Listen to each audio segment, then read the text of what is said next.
Bueno, vamos ya con la segunda intervención del día de hoy. Le corresponde el turno a Francisco Hernández, que presentará la ponencia titulada Costumbres y Tradiciones de Lanzarote.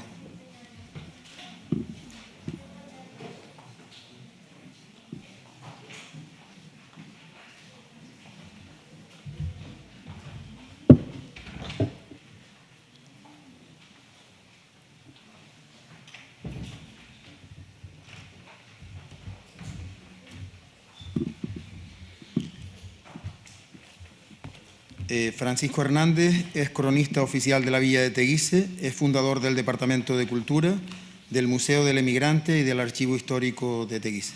Ha participado en numerosos congresos y jornadas por toda Canarias, así como en Madrid, Berlín, Bruselas y Uruguay, entre otros lugares. Es autor de libros como Hambrunas y epidemias de Lanzarote y La cocina de Lanzarote, y colaborador habitual de diversas revistas y periódicos. En la actualidad es responsable de Banco de Datos Genealógicos de Teguise. Por sus 50 años dedicados a la investigación histórica, ha sido merecedor de la Medalla de Oro del Gobierno de Canarias. Tiene la palabra Francisco Hernández. Bueno, buenas noches. La charla que hemos preparado se llama Costumbres y Tradiciones porque a lo que me he dedicado estos últimos 50 años, que hemos estado relacionados con la cultura especialmente de Teguise, pero también de Lanzarote en general. La identidad de Lanzarote se localiza alrededor de las distintas manifestaciones relacionadas con las fiestas, costumbres, gastronomía y folclore principalmente. Bajo mi punto de vista, la evolución de las fiestas, costumbres y tradiciones son el fiel reflejo de nuestras creencias, de la necesidad de poder evadirnos de las vivencias cotidianas, de poner al descubierto las diferencias sociales, de dar cumplimiento a las tradiciones de carácter religioso, a los aniversarios de eventos históricos, en fechas que coinciden con alguna actividad relacionada con la agricultura, ganadería, pesca y otras que forman parte de nuestro pasado histórico. Nuestra identidad cultural no es una herencia pura, directa del mundo aborigen lanzaroteño. Somos producto de un mestizaje fraguado entre maos, canaris, moriscos, íberos, esclavos africanos, portugueses, normandos, castellanos y del continente americano, incorporadas estas últimas por nuestros emigrantes. Nos encontramos aquí, en la Sala José Saramago de Arrecife, invitado por la Fundación César Manrique, a quien deseo expresar mi gratitud por esta oportunidad de exponer lo poquito que uno ha aprendido en estos 60 últimos años. Un honor para cualquier historiador era hacerlo de la mano de la Fundación César Manrique, de la Fundación. En el taro de César Manrique, el taro representa la imagen viva de la obra de nuestros antepasados y cuyos restos todavía podemos ver en muchos rincones de nuestra geografía insular. Estaban destinados especialmente para curar los quesos, pero antes e incluso después de la conquista, servían estos taros para convocar a los indígenas. Según los historiadores, se convocaban por medio de ahumadas, silbos o toques de bucio. Su principal elemento era la piedra, la misma que a lo largo de los años, y moldeadas con influencias andaluzas, portuguesas y moriscas, fue dando forma a la vivienda lanzaroteña. Así nacieron nuestras casas, nuestros pozos, aljibes, brocales, chimeneas, salinas, nateros, molinos y aldeas que surgieron allí donde la esperanza de supervivencia estaba medio asegurada. La cultura y tradición de un pueblo o isla es ese amasijo de creencias, símbolos que dan vida, objetos, significados y representaciones que heredamos enriquecemos y transmitimos. Es nuestra riqueza etnográfica. Es decir, toda fiesta tiene un inicio, un punto de arranque desde el momento en que se originó. Se dice que la primera fiesta de los tiempos de la conquista fue la que vivieron los lanzaroteños a la llegada de Bethencourt, la segunda en 1405, pues en su barco llegaron numerosos músicos que, celebrando el encuentro con los isleños, dejaron oír sus instrumentos que se detallan en el canarién: trompeta, clerón, tuburín, menestres, arpes, reverdes, bucines y toda clase de instrumentos. Las hambrunas y la falta de agua motivaron el nacimiento de algunas de las fiestas lanzaroteñas. Nuestra costumbre de implorar al más allá para que nos socorra en nuestras necesidades dio origen a las romerías, peregrinaciones y a otras fiestas relacionadas con los santos y vírgenes protectoras de todo mal y contagio. Desde un primer momento se establecieron dos tipos de fiestas: las llamadas fiestas oficiales, aportadas por los señores conquistadores, y las fiestas populares. El Cabildo General de Lanzarote, localizado en la villa de Teguise, durante varios siglos, organizaba la llamada fiesta de tablas, a celebrar durante todo el año, y a las que estaban obligados a asistir los miembros del Cabildo, así como a sufragar los gastos que éstas ocasionaban. En dicha relación figuraban, entre otras, la de la purificación, miércoles de ceniza, domingo de Ramos, jueves y viernes y mañana de Pascua, la de la patrona, la de San Miguel. De todas las fiestas de tabla, 3 eran llamadas fiestas juradas, que se celebraban también para las lluvias, las plagas y las epidemias. La de Nuestra Señora de las Nieves, cuando había falta de lluvia; la de San Agustín contra los volcanes; la de San Leandro contra la langosta.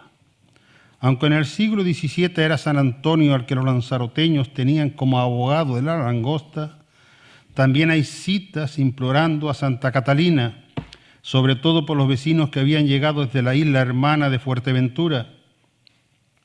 San Andrés y San Martín eran los santos relacionados con el vino, San Roque y San Sebastián los del cólera y la peste, San Andrés para los campos, al igual que San Isidro. Las prácticas rituales en las que participaban los lanzaroteños en las rogativas y romerías eran reguladas por las autoridades religiosas y civiles. Las rogativas comprendían plegarias, preces, oraciones, letanías, misas, cultos especiales y procesiones. Referencias a estas rogativas y plegarias hemos localizado unas 10 en el siglo XVII. En ellas se acudía a la Virgen de las Nieves, la del Socorro, el Cristo de la Veracruz y la de Guadalupe. Lanzarote sufrió numerosas plagas de langosta e incluso algunas de cuervos y de ratones. La más antigua que hemos localizado fue la que tuvo lugar unos años anteriores a 1544, pues en esa fecha visitó la isla el obispo Alonso Ruiz, a quien se le presentaron los libros de cuenta de fábrica de la parroquia, y en ellos figuraba una partida destinada a los gastos de una plaga de langostas que había sufrido la isla. En los actos que se organizaban contra las plagas de langosta estaban los exorcismos. Para ello se desplazaban desde Las Palmas algunos frailes. En las cuentas del Cabildo de Lanzarote de 1629 se registran 4 reales como gastos de comida enviada al fraile que vino a realizar los exorcismos contra la langosta. Ese mismo año se recibe una comunicación del Cabildo de Fuerteventura en la que agradece que se le haya enviado el libro de exorcismos contra los ratones que tenía el marqués de nuestra isla. Estas plagas de langosta continuaron durante varios años. Se recuerdan a los del siglo XX, la de 1958, 1975, 1976 1980 y 1999, siendo la de 1987 la que más daño hizo. Sus efectos duraron varios años y ocasionó unos gastos que fueron valorados en más de 300 millones de pesetas. La última visita de Langosta a Lanzarote fue la de 2004. Las distintas etapas económicas que ha vivido Lanzarote han tenido también un papel importante en la transformación de nuestros valores morales, sociales, culturales y religiosos. Es verdad que la escasez de recursos, las situaciones climatológicas y la propiedad de la tierra obligó a los lanzaroteños a crear ese patrimonio cultural tan especial y a su vez tan rico que los agricultores y ganaderos supieron integrar en el paisaje. La visión de César Manrique potenció en gran parte el valor de estas construcciones. Pero a pesar de la transformación que vivió nuestra isla con la llegada del turismo, por los huecos y rendijas de aquel amasijo urbanístico, los hombres y mujeres de esta tierra, aquellos descolgados de la efervescencia o burbuja especulativa, continuaron a duras penas viviendo y manteniendo los valores, la cultura, las costumbres y las tradiciones de nuestra tierra. Era necesario mantener, conservar e incluso rescatar algo de ese patrimonio natural de Lanzarote. Esos tesoros convertidos en páginas vivas de nuestra historia, un trabajo que tenía que haberse iniciado desde las instituciones públicas y que una de las pocas referencias fue la que hemos localizado en la obra de César Manrique. Las manifestaciones folclóricas de un pueblo son la carta de presentación de la identidad de sus moradores. Hay que mantener una vigilancia permanente para que nuestra identidad cultural no se convierta en un arco iris cuyas tonalidades las adquiere de caprichos, modas comerciales, intereses políticos localistas o familiares. Los que de alguna manera tenemos alguna responsabilidad cultural, sabemos que no somos dueños de las costumbres y tradiciones, somos unos simples depositarios de las mismas, que nuestra misión es investigar, cuidar, conservar y transmitir a cuantas personas se interesen por nuestra identidad cultural, para que sean nuestros jóvenes los que la entreguen a las futuras generaciones. La palabra folclore procede etimológicamente de for, que significa pueblo, y lore, que significa conjunto de creencias y costumbres, es decir, todo el entramado de tradiciones populares referentes al transcurso natural de la vida y a la actividad humana, todo aquello que nace del pueblo y que éste, a lo largo de su historia, ha ido amoldándolo a las vivencias del momento.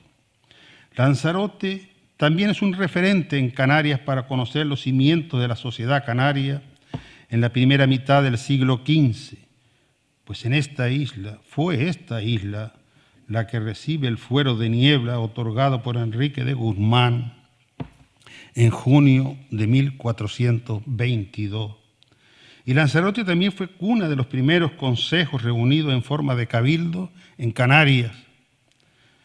La identidad popular se basa en el conocimiento que tengamos de etnografía, arqueología, paleontología, ecología, folclore y sobre todo de la memoria de nuestros ancianos.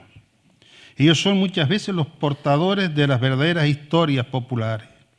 El folclore, como conjunto de manifestaciones, se basa principalmente en la transmisión oral del pueblo, es decir, es una tradición, un motor espontáneo en el que se encuentran el lenguaje, música, cocina, medicina y la alegría manifestada al principio sin códigos ni mordes, en las fiestas de calles, eras, plazas, casas particulares, sociedades, casinos, romerías, fiestas locales, municipales e insulares.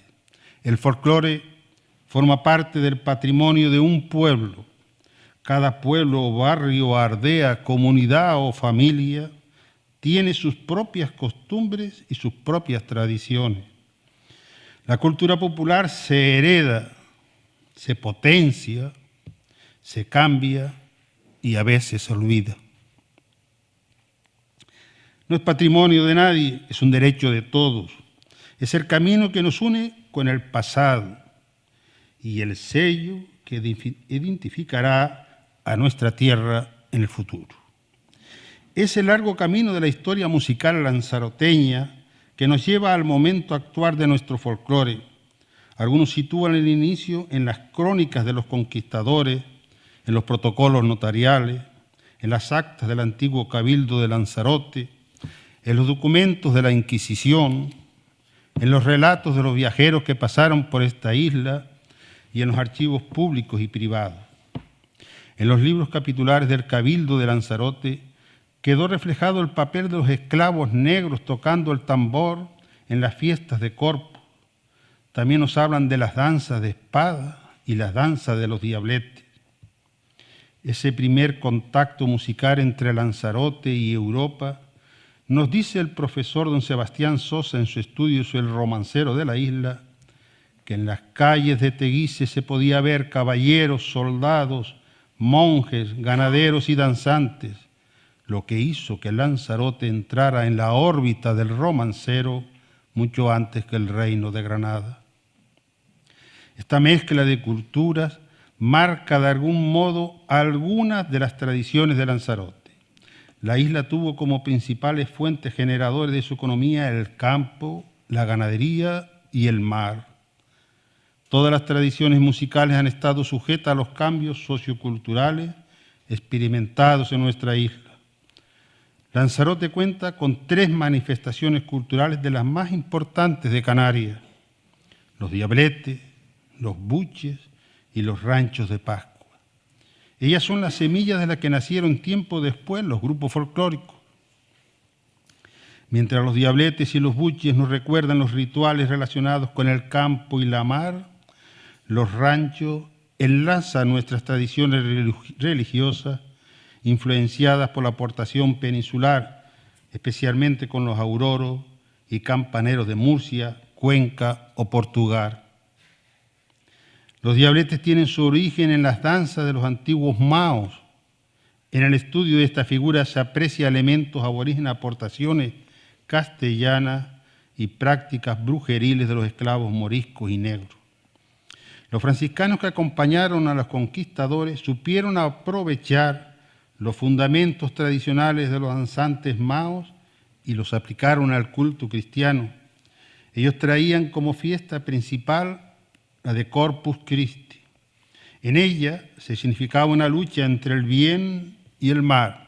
Ellos traían la cruz, que era el bien, y para representar el mal cogieron aquellos danzantes lanzaroteños. Así nacieron los diablos danzantes de Teguise.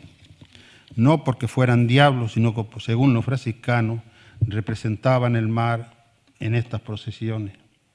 Este encuentro entre el cristianismo y los habitantes de las tierras conquistadas se vivió también en numerosos países americanos donde aún se puede observar los diabletes y diablillos en las procesiones. Al igual que en el resto de las islas, estas figuras rescatadas, una de los ritos isleños y otras importadas por los conquistadores, participaban en las fiestas principales una culebra o tarasca, como lo que localizó el obispo Fray Alonso Ruiz de Virués en su visita a Teguise el 28 de mayo de 1544. Los diabletes, junto con los buches, los carneros del hierro, las ovejas de la aldea, representan el más puro de los carnavales populares de Canarias.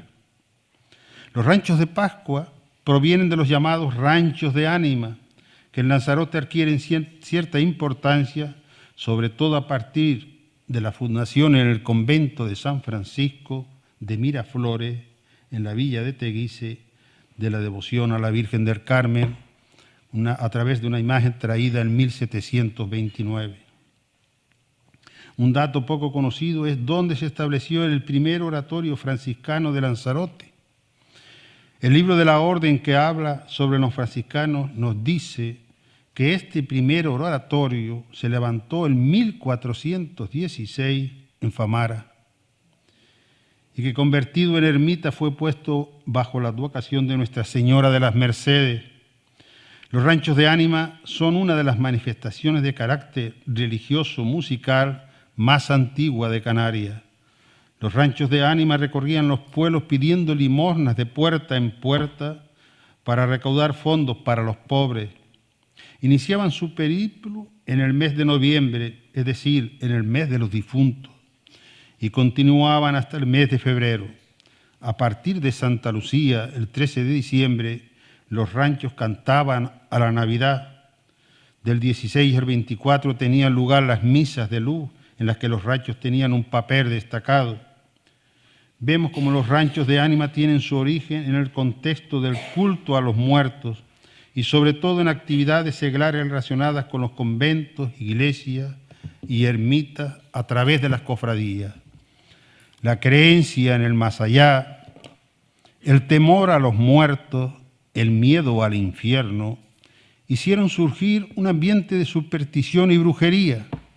La práctica de estas creencias quedó reflejada en los documentos de la Inquisición de Lanzarote.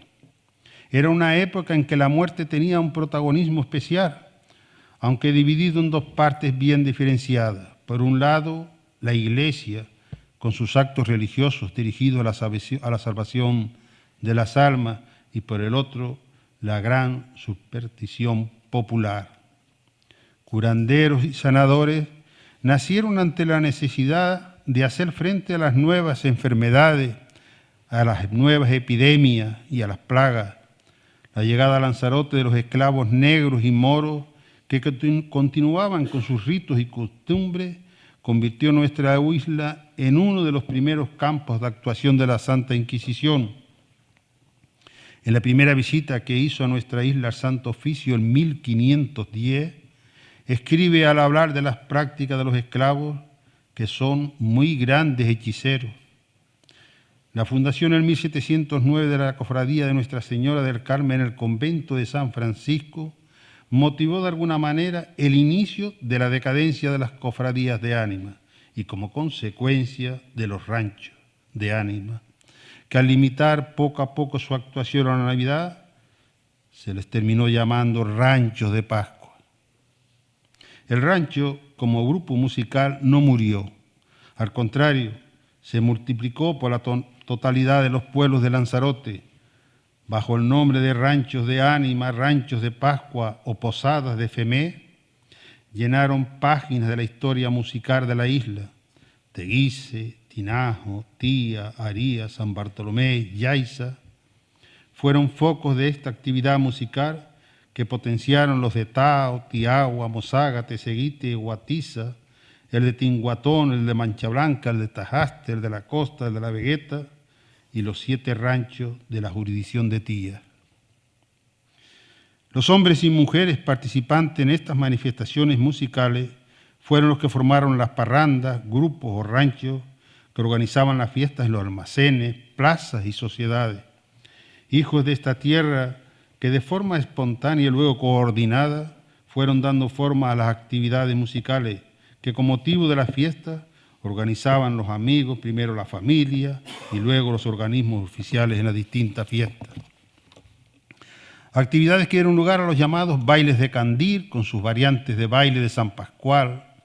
La necesidad de agrupar a los distintos aficionados a la música y al canto hizo que poco a poco se fueran reuniendo en cada pueblo lo que sería el nacimiento de los grupos folclóricos lanzaroteños. En Teguise, en alguna de las fiestas, se marcaba la diferencia social, acudiendo los vecinos según su situación económica a los casinos o a las sociedades, al igual que ocurría en Arrecife y en otros pueblos. Cada pueblo guardaba entre sus costumbres manifestaciones heredadas de sus fiestas. Así ocurría en Tías con las novenas de la fiesta de mayo, en Tinajo con los arcos de palmera, en Arrecife por Saginés con sus carrozas, las bandas de música de Teguise y Arrecife, los encuentros de lucha canaria, las representaciones de teatro, destacando Teguise, San Bartolomé y Arrecife, las carreras de burro y caballo, los paseos con música y los bailes de parranda. Las erupciones volcánicas de 1730 potenció la devoción a la Virgen de los Dolores o de los volcanes. En relación con la romería de los Dolores estaba la fiesta del Día del Volcán, el 30 de julio. También tenía mucha importancia la romería de San Marcial, patrón de la isla. San Juan, otra de las fiestas que vive la casi totalidad de la isla. Antiguamente se llevaban a la playa las cabras y burros, participando del baño con sus dueños. Entre las costumbres de los lanzaroteños relacionadas con esta fiesta estaban las prácticas adivinatorias sobre la cosecha y los amores. La llegada de la fiesta de San Martín era el aviso para vaciar las bodegas, porque se decía que en caso de no hacerlo se echaba a perder el vino. Esta fiesta coincidía también con las matanzas de cochinos. La Magdalena invitaba a las primeras uvas. San Andrés marcaba el inicio de la recolección y transporte de la uva para la pisada. La arqueología ocupa un lugar destacado en el estudio de la identidad canaria, de las costumbres y tradiciones de los aborígenes lanzaroteños. Los recientes trabajos arqueológicos de Buenavista echan por tierra lo que se había escrito sobre la llegada de los primeros pobladores a Canarias y en especial a Lanzarote. Con los datos aportados podemos decir que al día de hoy el municipio de Teguise y en concreto su zona de Buenavista es el asentamiento más antiguo de los conocidos de los primeros pobladores de Canarias. La datación del poblado aborigen de Buenavista se sitúa en 1910 años antes de Cristo. Sabemos que se han localizado objetos datados con fecha posterior, como los de Tenerife o los de La Graciosa o los de Fuerteventura, pero se refieren a objetos y no a viviendas o aposentos como los descubiertos en Buenavista. La etnografía aporta varias manifestaciones culturales. La Ley 4/1999 del 15 de marzo de Patrimonio Histórico de Canarias, en su artículo 73, recoge que el patrimonio etnográfico de Canarias está compuesto por todos los bienes, muebles e inmuebles, los conocimientos, las técnicas y actividades, su forma de expresión y transmisión, que son testimonio y expresión relevante de la cultura tradicional del pueblo canario. En el rico patrimonio etnográfico de Lanzarote se localizan numerosas manifestaciones culturales de carácter popular. Hemos citado a los diabletes, los ranchos como elementos del patrimonio etnográfico intangible, la fiesta, los curanderos, pero hubo otras manifestaciones populares como el juego de la pelota a mano, la cerámica con los célebres novios del mojón, la artesanía con los famosos timples de Simón, las hilanderas con sus más de 400 telares registrados en Lanzarote en el siglo XIX. En Lanzarote se vivió el drama infantil de una manera alarmante. En las grandes hambrunas que sufrió la isla, los niños apenas llegaban a cumplir el año de vida e incluso algunos morían en el parto. En el siglo XVIII, estas muertes de niños eran un acontecimiento cotidiano, prácticamente diario. Un repique de 2 pequeñas campanillas anunciaba la muerte de estos niños, mientras de un adulto se hacía doblando 2 campanas grandes. Los padres trataban de implicar a todos los vecinos para salvar la vida del recién nacido. De este modo, durante las 9 noches siguientes al parto, familiares y amigos bailaban y cantaban en la misma casa donde había nacido el niño. Desde la segunda noche hasta la ceremonia del bautismo, se trataba de impedir los peligros de la noche con el ruido y la alegría de la fiesta. En algunos velorios y con la finalidad de alargar la fiesta, se retrasaba el bautismo. La Iglesia prohibió que se cantara y bailara en los velorios. En 1678 se dictaban las penas a quienes incumpliera esta orden. Decía, se penaba con 15 días de cárcel y 2 ducados de multa la asistencia a velorios en los que se cantasen cantinelas en Lanzarote. En 1695 se propone que se castigue con la pena de excomunión y en 1760 el alcalde mayor de Lanzarote recibía el siguiente comunicado. A vos, el alcalde mayor de la isla de Lanzarote, Ha llegado a mí noticias de los muchos desórdenes, ofensas de Dios, escándalos, licencias, embriaguez y todo género de excesos que comete el pueblo en las llamadas velas de parida, con el motivo de acompañarlas de noche con sus parientes. Las muchas ofensas y pecados que se cometen en estos acompañamientos, que si bien se consideran como devaneos e hijos de malvida, superstición en la custodia del recién nacido para impedir maleficios y ataques de Satanás. A pesar de estas advertencias, Lanzarote continuó con esta costumbre. Doña Esperanza Espínola nos relataba cómo en los velorios lanzaroteños del siglo XIX, en alguna familia, se reunían los amigos durante los 9 días siguientes al parto, se bailaba interpretando cantos típicos de folías y seguidillas, al son de guitarras y bandurrias. Estas reuniones tenían lugar desde las 9 de la noche hasta la 1 de la madrugada y se decían que tenía como finalidad garantizar la vida del niño, pues se pensaba que el niño estaba expuesto al peligro de la noche. Se llamaban velorio porque mientras el niño pudiera ser víctima del mar de la noche, de la oscuridad o de las tinieblas o de las brujas, la habitación debía estar iluminada por las velas o lámparas. Las costumbres y tradiciones de nuestra isla son la bandera para enarbolar con orgullo, pero también un motivo para responsabilizarnos a seguir estudiando con nuestros abuelos, padres, en el pueblo, en los colegios, en las bibliotecas, en los archivos, para conocerlas mejor, para aprender cada día, porque todos debemos amar y sentir esta nuestra tierra conejera. Muchas gracias.